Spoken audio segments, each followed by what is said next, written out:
Fala pessoal, Sandro Ramos aqui e hoje nós vamos iniciar uma nova série de vídeos onde nós vamos estar cobrindo todas as extensões do Quarkus, extensões essas que são comumente conhecidas como as bibliotecas que a gente adiciona no nosso projeto, e iniciando uma que foi um pedido de um dos participantes lá do Quarkus Club, no nosso servidor lá do Discord, que eu vou deixar o link aqui na descrição, onde ele pediu pra gente falar um pouco sobre o Redis. Então, bom, como vai funcionar essa nossa série de vídeos? Inicialmente, a cada vídeo eu vou estar falando um pouco da parte teórica, de como funciona aquela determinada tecnologia que estamos abordando e como ela se integra ao Quarkus, e depois eu vou mostrar na prática, no código, como que a gente utiliza aquela determinada extensão. E todos os códigos vão estar disponíveis lá no GitHub, que eu também vou deixar aqui na descrição. Então, bora pro vídeo. Então vamos lá, pessoal. Como eu comentei, todo início de vídeo eu vou estar falando um pouco mais sobre a parte teórica daquela tecnologia que a gente vai estar utilizando, mas eu vou estar deixando cada um dos pontos do vídeo, tanto da parte teórica quanto da parte mais prática de código que a gente vai estar vendo. Então, falando um pouco sobre o Redis, qual que é um dos principais alvos que a gente tem com o Redis? Na maioria dos casos a gente quer implementar cache na nossa aplicação para a gente ter uma performance superior a sem cache, que seria no caso a gente ter que estar acessando os dados diretamente, por exemplo, da nossa base. Então beleza, o que seria o Redis? O Redis, ou Remote Dictionary Server, ele armazena a estrutura de dados em memória e ele é de código aberto. Essa questão do código aberto eu não vou entrar tanto a fundo, mas basicamente em 2024 teve uma mudança da licença do Redis, onde impede que a gente possa vender o Redis dessa maneira. Antigamente a gente não tinha essa limitação, você poderia fazer o seu produto, vamos dizer assim, do Redis e vendê-lo, mas eles fizeram uma pequena mudança e poderia se dizer que hoje em dia não é tão open source assim a questão do Redis, mas te limita apenas a não fazer um concorrente ao Redis e competir com a empresa do Redis, né? Mas você sim pode utilizar ele nos seus projetos tranquilamente. E a gente tem uma outra versão também que foi feita por um pouco de receio da comunidade, que é o Valkey, que ele sim é assumidamente open source e não tem nenhuma limitação ali na questão de questões de comercializar e etc. Mas beleza. É importante a gente ressaltar que ele é em memória, então ele é muito rápido por essa questão. E imagine que o nosso banco de dados tradicional é como se ele fosse uma grande estande de livros que você tem que percorrer todos os livros para você encontrar o livro que você precisa. Já o Redis é como se ele fosse um post-it na frente do seu computador que você basicamente olha e você já tem acesso a essa informação rapidamente. Claro que os bancos de dados SQL eles são muito rápidos, utilizam algoritmos como B-trees para encontrar os registros rapidamente, mas nada se compara a algo ali em memória que você tem um acesso quase que imediato. Então, bom, características: altíssima performance e suporte a chaves de valor, listas, sets e até streams. Então, seguindo aqui, ele guarda os dados acessados frequentemente para a gente não precisar ficar batendo diretamente na nossa base de dados.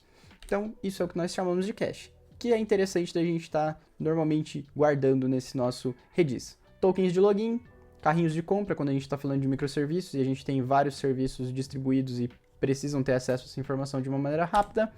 Controle de farol em microserviços, já vou falar sobre isso mais pra frente. Leaderboards em tempo real, então como a gente tem essa mudança e ela precisa ser muito dinâmica, a gente pode estar utilizando sorted sets ali do Redis. Mensageria PubSub, então você pode implementar um sistema de mensageria utilizando apenas o Redis. Não é a ferramenta mais indicada para isso, a gente sabe que tem algumas outras, como Kafka e etc. E qualquer informação que tem alta demanda e a gente sabe que o usuário precisa estar acessando frequentemente, a gente pode estar cacheando ela nesse sentido. Então, eu falei ali do controle de farol. Normalmente a gente pode estar utilizando o Redis para a gente estar fazendo esse controle, seja em workers, que a gente chama, né, web jobs, ou até mesmo em consumidores do Kafka, onde a gente tem cenários onde a gente tem inúmeros pods. Então, eu tenho uma aplicação que ela tem 12 réplicas. Como que a gente vai controlar se a gente tem a necessidade de que essa informação ela seja processada apenas por um serviço? Então a gente pode fazer esse controle de farol, que quando um desses serviços acessa essa informação, ele gera lá um bloqueio, vamos dizer assim, no Redis, e o mesmo serviço, porém outra instância tenta acessar, ele vai ver que tem um bloqueio e aquela informação está sendo processada por outro serviço. Então, dessa maneira a gente consegue controlar a concorrência entre várias instâncias de um mesmo serviço. É uma aplicação bem comum do Redis para isso. Então, seguindo aqui, como que funciona na prática? Normalmente, como eu comentei, a gente utiliza para fazer essa barreira de cache e não ficar batendo sempre na nossa base de dados. E a gente vai estar utilizando ali, normalmente, o set e o get para recuperar a informação e o set para a gente adicionar novos valores, chave-valor lá no nosso cache. Então, bom, vejam que aqui no nosso exemplo eu não estou configurando o TTL, que é o Time to Live, então esses dados vão ficar infinitamente na memória E é claro que as nossas máquinas elas não têm recursos infinitos, em algum momento a gente vai extrapolar o valor que a gente tem de memória RAM, então a gente tem que cuidar para sempre estar removendo as chaves que a gente cria, ou definir um tempo, como a gente comentou do TTL, um tempo para que essa informação fique disponível lá no Redis. Então o Redis, se a gente define um TTL, um tempo de vida ali para o nosso registro no Redis, o Redis mesmo, quando acaba aquele tempo, ele já vai lá e exclui essa informação. Temos a remoção manual, a gente pode ir lá no código imperativamente remover determinada chave que a gente queira. Então, por exemplo, naquele cenário que eu falei para vocês do controle de farol, a gente pode marcar que determinado registro está sendo processado, ao final desse processamento a gente vai lá e dá um getDel, por exemplo, e remove o registro do Redis. Esse é um cenário de remoção manual. O Eviction Policy, onde a gente pode ir lá e configurar no redis.conf, quando chegar no limite de memória do Redis, a gente determinar ali algumas configurações para ele mesmo de maneira proativa e removendo os registros de acordo com a política que a gente definiu ali nele. Se vai ser do primeiro registro que entrou, vai ser o primeiro a sair, se são os frequentemente utilizados vão ser excluídos ou se vai ser aleatório. Se a gente não definir essas configurações ali do Eviction Policy, se chegar no teto de memória RAM que o Redis tem disponível, ele vai começar a ignorar as próximas requisições e ficar dando erro, né, no caso. Remoção padronizada com scripting, então você pode criar um script e utilizar lá os comandos de del para, dado um padrão, você consegue excluir as chaves que você precisa, né, nesse sentido. Termos importantes para a gente conhecer aqui que comumente são falados quando a gente está falando do Redis de questões de cache, que é o cache hit e o cache miss. O que seria isso? Vamos ver que o nosso usuário, o Saitama, ele faz uma requisição para a nossa aplicação e, num primeiro momento, a gente tenta buscar essa informação no Redis, no nosso cache, e duas coisas podem acontecer. Ou a gente vai ter aqueles dados lá e ele vai retornar esses dados para a gente, ou o TTL já vai ter passado, ou é a primeira vez e ainda a gente não tem informação lá no Redis, e ele vai dar um cache miss, que é não tem informação no Redis. Nesses cenários de cache miss, a gente tem que buscar na nossa base de dados e isso, é claro, onera um pouco o processo porque ele vai ser mais lento, né? Isso pode tanto acontecer no cenário de ser a primeira requisição e a gente não tem isso salvo no Redis. Então, nesse cenário, a gente vai buscar na nossa base de dados e salvar o dado no Redis. Nas próximas requisições, esse dado já vai conseguir ser acessado no Redis, é claro, se estiver disponível e se o registro já não tiver sido removido. Então, bom, seguindo, como que funciona aqui o Quarkus com o Redis Client? Então, ele é baseado no Vertex, então ele é reativo e não blocante. Ele utiliza essa nova API do Redis Data Source, que ela é tipada e mais segura, diferente do que a gente tinha anteriormente, que era puramente com strings. Ela é totalmente com a compilação nativa na GraalVM, então tá tranquilo, você pode criar suas imagens nativas utilizando essa extensão.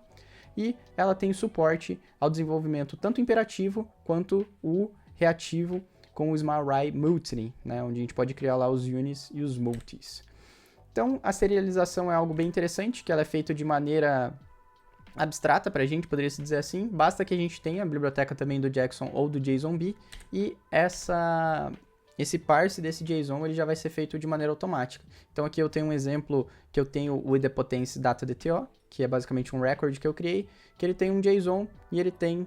O JSON, não pensem que isso aqui poderia ser qualquer campo, gente, pelo amor de Deus. Mas nesse cenário aqui que eu implementei, eu precisava salvar um JSON dentro desse meu objeto. Mas entendam que o objeto todo ele é parseado de maneira automática ali pelo Quarkus. E basicamente o que a gente tem que fazer é na hora que a gente vai instanciar ali o Redis, a gente cria ali os value commands, onde a string ela vai ser basicamente a nossa chave e o objeto que a gente quer salvar. E o próprio Quarkus ele já gerencia isso pra gente, e quando ele vai salvar no Redis, ele salva esse objeto com essa chave. Então ele tem esse próprio controle. Então a gente vai vir aqui depois, que a gente vai pro código agora, mas depois eu vou trazer aqui ao final do vídeo um troubleshooting pra gente ver quais são os principais problemas que a gente tem quando a gente tá lidando com essa extensão. Então beleza, pessoal, bora lá pra parte que mais importa, bora pra mão na massa, vamos ver como que funciona isso no código. Daqui a pouco a gente volta aqui pro nosso troubleshooting. E bom, eu vou estar mostrando uma aplicação pra vocês que eu fiz, onde a gente tem ali 4 endpoints para mostrar um pouco da interação que a gente pode ter com o Redis. Nessa aplicação eu estou utilizando apenas duas extensões, que é o Redis Client e também o REST JSONB, que poderia ser o REST Jackson. É basicamente o cara que a gente precisa para poder fazer o parse do nosso objeto para o valor lá dentro do Redis. Deixo aqui também as documentações que eu utilizei nesse vídeo, que é o Using the Redis Client e também o Reference Guide. Então, caso algo não fique claro aqui nesse meu vídeo e eu não cubra esse ponto, você certamente vai conseguir encontrar aqui dentro da documentação. Então, indo aqui para o nosso código, a gente tem basicamente esses 4 endpoints. Eu já estou aqui com o Redis rodando localmente aqui no meu Docker, mas caso você não tenha, você pode simplesmente subir aí o Quarkus, subir a aplicação do Quarkus, que o Dev Service vai subir um Docker para você com o Redis. Eu recomendo que você inicie o Redis no Docker na sua máquina, porque este que você vai subir de maneira automática ali com o Dev Services, ele morre depois que você termina a aplicação. Então é algo só para poder fazer um teste muito rápido. E também tendo o Redis rodando na sua máquina, você já vai ter algo mais próximo do ambiente de produção, que é efetivamente ter uma instância para você poder se conectar. Então aqui, até uma parte do troubleshooting é, se vocês colocarem só localhost 6379, não vai funcionar, tem que ter o Redis 2.//. Então eu vou estar com a minha aplicação se conectando nesse meu Redis local. E para a gente poder estar visualizando as chaves que são criadas lá dentro, eu recomendo a aplicação do Another Redis Desktop Manager, onde basicamente a gente pode vir aqui e ver os valores que tem ali dentro. A gente vê que não tem nada ainda. Então esse é nosso primeiro exemplo, e como vai seguir ali alguns dos outros exemplos nos outros endpoints, basicamente a gente vai ter um get e um post ali para tanto buscar o valor da chave quanto criar novos valores lá dentro do Redis. Tranquilo? Então esse nosso exemplo aqui inicial é o mais simples, que é como funcionava essa API da extensão do Redis antigamente, que permitia apenas chave-valor com string, né? Então, tanto a nossa chave quanto o nosso valor, que a gente vai salvar lá no banco, são strings. Então aqui a gente está utilizando o set, mas vejam que a gente tem outros métodos aqui, como o set and get, também o setX, que seria para a gente adicionar um TTL, e também um set if not exists, né? Então ele só vai adicionar o valor se ele já não existir. Então se a chave 123 existe e eu tento adicionar um novo valor para ela, não vai funcionar. Só vai setar se não existir aquela chave previamente. Então aqui ele sempre vai estar setando, é isso que o método do set faz. O get também bem simples, apenas busca uma determinada chave. Então vamos ali utilizar o Insomnia para a gente poder fazer estes testes. Então se a gente buscar ali a chave teste dá um 204, que é basicamente não encontrou nada, mas a gente vai adicionar isso lá no Redis. Teste com valor, vídeo, show. Se a gente vir aqui no Redis e recarregar ele, a gente já consegue visualizar, e dando get ali também a mesma coisa. E a gente pode partir para um exemplo mais complexo agora, que seria com objetos. Então, ao invés da gente utilizar ali uma string, a gente vai estar utilizando um objeto, e quem vai estar fazendo todo esse parse vai ser ali o JSONB. Basicamente o que mudou foi isso, que agora quando a gente dá um get retorna o nosso objeto, e é um record simples aqui, e quando a gente adiciona ele, a gente tem que passar, é claro, o objeto, bem similar ao endpoint que a gente tinha anteriormente. Então aqui a gente já vai criar esse objeto,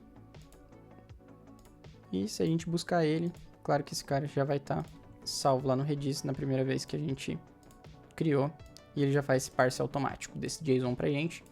A mesma coisa estaria sendo se a gente estivesse utilizando APIs reativas, porque essa extensão ela permite, onde basicamente a gente estaria utilizando Reactive Value Comments, mesma coisa ali com o nosso objeto. O que muda aqui é que ele retorna uni no lugar de apenas o objeto diretamente, né? Então a gente pode chamar também esse endpoint e ver que funciona da mesma maneira, porém aqui agora a gente está trabalhando de uma maneira reativa. Então dando get a gente consegue ver e consegue visualizar ali que ele foi criado normalmente. E aqui o nosso último endpoint, também como um ponto extra aqui nos nossos exemplos, é que a gente pode implementar idempotência utilizando o Redis.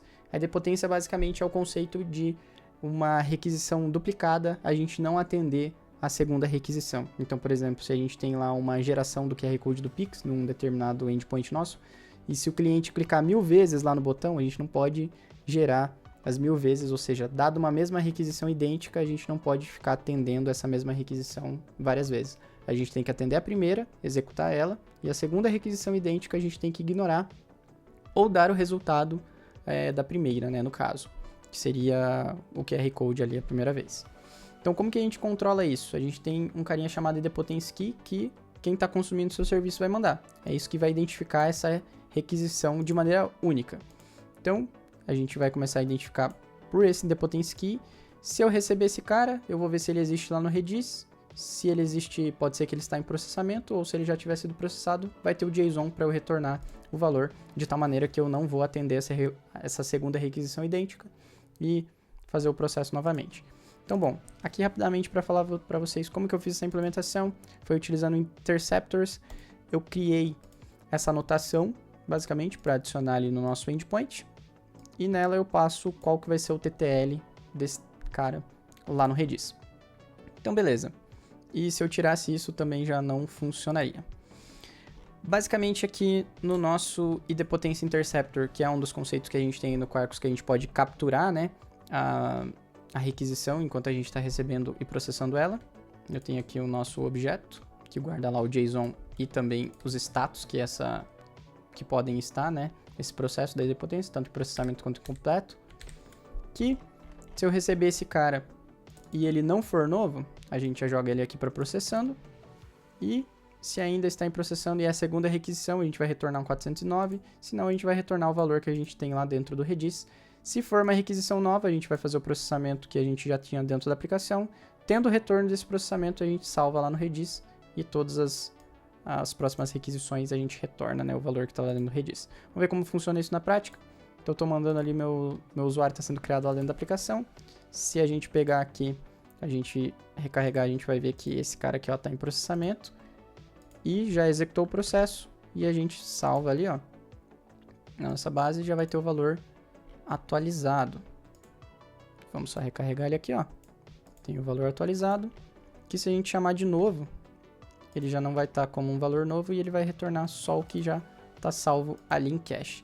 Então é dessa maneira que a gente consegue controlar a idempotency utilizando o Redis. Deixo esse exemplo para vocês aqui, esses 4 exemplos vão estar lá no nosso repositório do GitHub, que vão estar aqui também na descrição do nosso vídeo.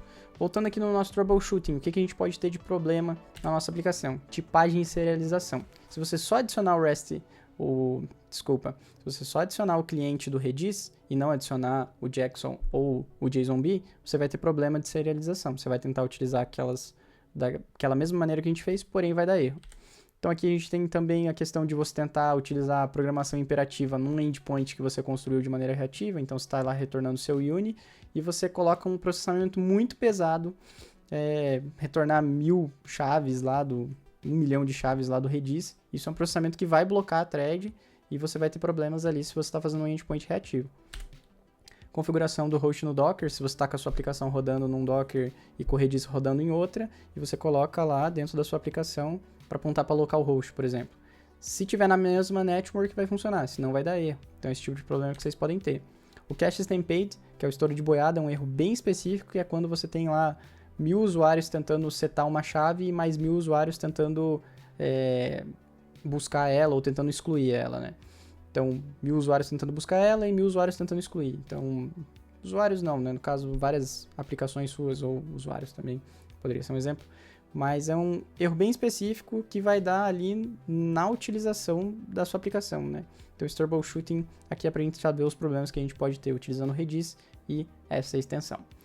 Então, bom, pessoal, aqui até trouxe um personagem aí para representar a maioria de nós devs, né? E um abraço aí para o meu amigo João lá de Portugal.